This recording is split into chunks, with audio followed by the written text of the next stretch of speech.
What's up, guys? Welcome to Talking Pigskin Week 8 edition. Last week I went 3-2 with my picks. The Jets, they won, but that's not the way I had them winning that game. I thought they would dominate, but clearly Broncos defense had other answers for us. And of course, I expected more out of the Jets offense and didn't see much. And then Brees Hall gets hurt, Vera Tucker gets hurt, Corey Davis gets hurt. So it was all just it felt great to win at the time because we were going 5-2, and as Jet fans, we can only appreciate wins. But once everything's set in Monday morning, it's just like, oh, okay, so now we got to regroup. Granted, we traded for James Robinson. Is that enough to replace Brees Hall? I don't know, but we'll see. And we'll start there. We'll go with this week's Patriots Jets as the first game to preview. And it has been a very long time, and the Jets have taken care of business at home against these Patriots. I think I saw a stat. It's been over 4,000 days Jets have beaten the Patriots during regulation, because the last win we had was when Ryan Fitzpatrick was our quarterback and we had Brandon Marshall, Eric Decker, and that game into overtime where Matthew Slater botched it. We're going to kick that way. That whole situation that happened. That was 2015. And since then, we haven't sniffed a victory against them. So yeah, this is a long time coming. This is a huge game for the Jets. And this time, the Jets are the better team for once. Bailey Zappi, Mac Jones, I don't care who's under center of the New England Patriots. The Jets' defense is good enough to take care of business and stifle them.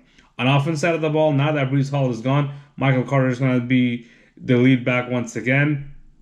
He's not Brees Hall, but he's also not a scrub. So I'm expecting them to continue the running game and play pretty well. James Robinson is an added asset. We'll see if he's going to be active or not this week. We also have Ty Johnson, and I believe we activated Zonovan Knight.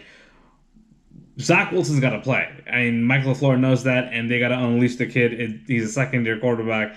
We need to see more from him.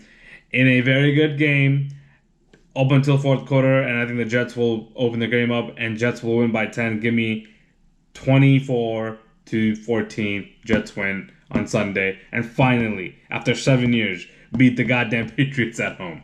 All right, next game we got is, let's see, what's the schedule? We got the Arizona Cardinals going to Minnesota to take on the Vikings. Now, Vikings coming off from a bye week. Everyone's healthy and ready to go with Dalvin Cook, Justin Jefferson.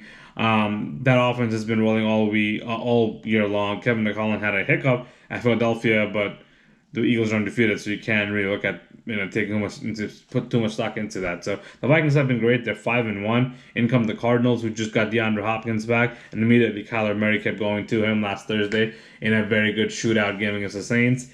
Traveling to Minnesota will be tough for them, but I think it'll be a very close game until the fourth quarter, and the Vikings will pull away with a victory at the end. Next game we have is the San Francisco 49ers taking on the LA Rams, another team in the Rams coming off the bye.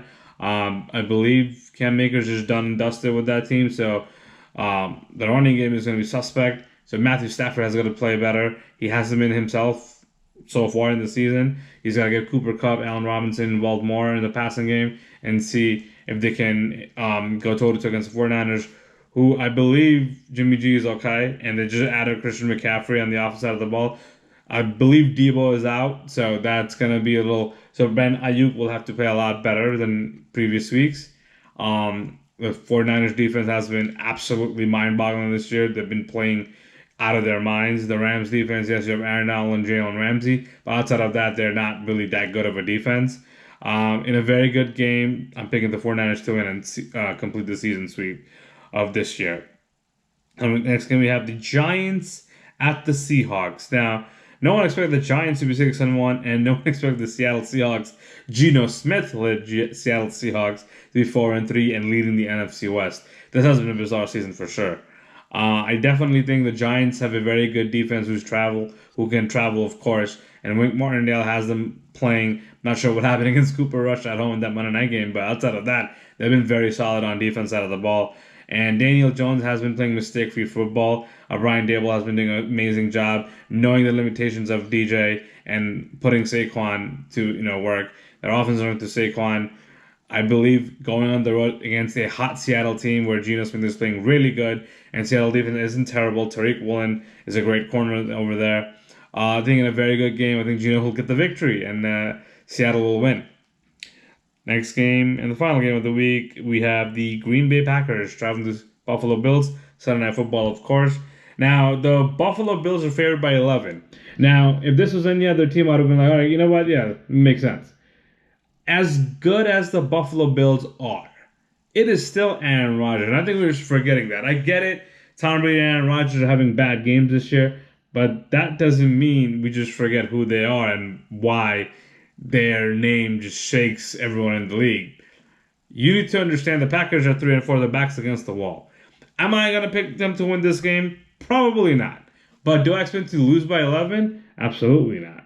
Because Aaron Rodgers will definitely come out swinging. He has Romeo Doubs. I believe he has Sammy Watkins, Christian Watson. They all got to play good this week.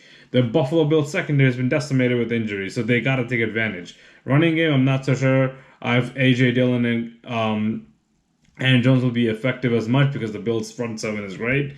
Josh Allen coming off a bye, he's going to be ready to roll. Stephon Diggs and that offense is very hard to stop. But I think Green Bay will make a game out of it, and it will get into fourth quarter. But then at the end of the day, Bills will pull away and win that game. So there you go. I have the Jets over the Patriots, and then I have the Vikings over Cardinals, the 49ers over the Rams, the Seahawks over the Giants, and the Bills over the Packers. Let me know what you guys think on these picks. Like, comment, subscribe, and I'll see you next week with Week 9 picks. Until then, enjoy football.